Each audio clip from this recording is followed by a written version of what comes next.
to take the risk of doing what we want,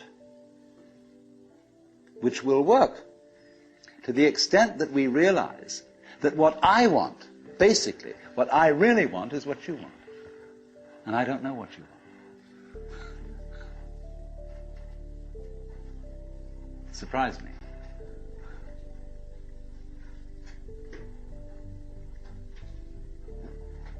But that's the kinship between I and thou. So when I ask, I go right down to the question, which we started with. What do I want? The answer is, I don't know. When Bodhidharma was asked, who are you? Which is another form of the same question. He said, I don't know. Planting flowers to which the butterflies come. Bodhidharma says, I know not. I don't know what I want.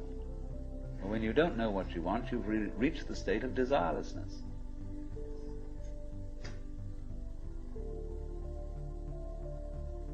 When you really don't know.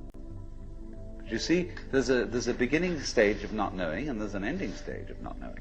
In the beginning stage, you don't know what you want because you haven't thought about it, or you've only thought superficially.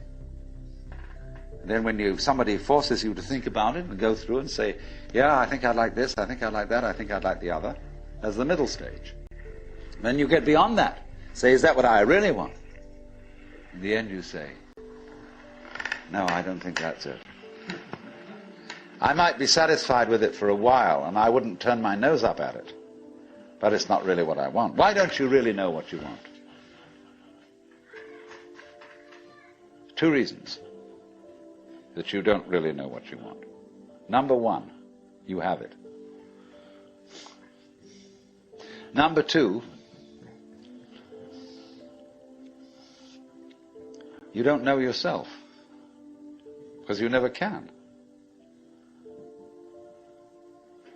The Godhead is never an object of its own knowledge.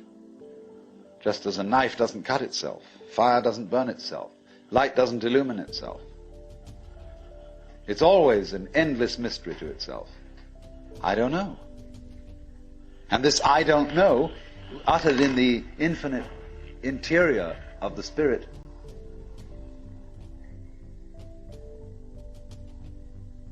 this I don't know is the same thing as I love, I let go, I don't try to force or control. It's the same thing as humility.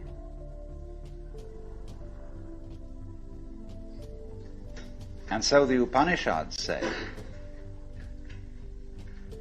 if you think that you understand Brahman, you do not understand, and you have yet to be instructed further. If you know that you do not understand, then you truly understand. For the Brahman is unknown to those who know it, and known to those who know it not.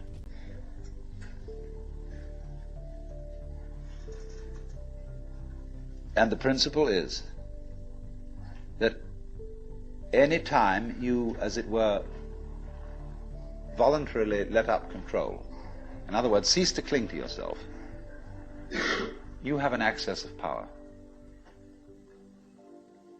Because you're wasting energy all the time in self-defense, trying to manage things, trying to force things to conform to your will. The moment you stop doing that, that wasted energy is available. And therefore, you are, in that sense, having that energy available, you are one with the divine principle. You have the energy. When you're trying, however, to act as if you were God, that is to say, you don't trust anybody and you're the dictator and you have to keep everybody in line, you lose the divine energy. Because what you're doing is simply defending yourself. So then, the principle is, the more you give it away, the more it comes back. Now you say, I don't have the courage to give it away. I'm afraid.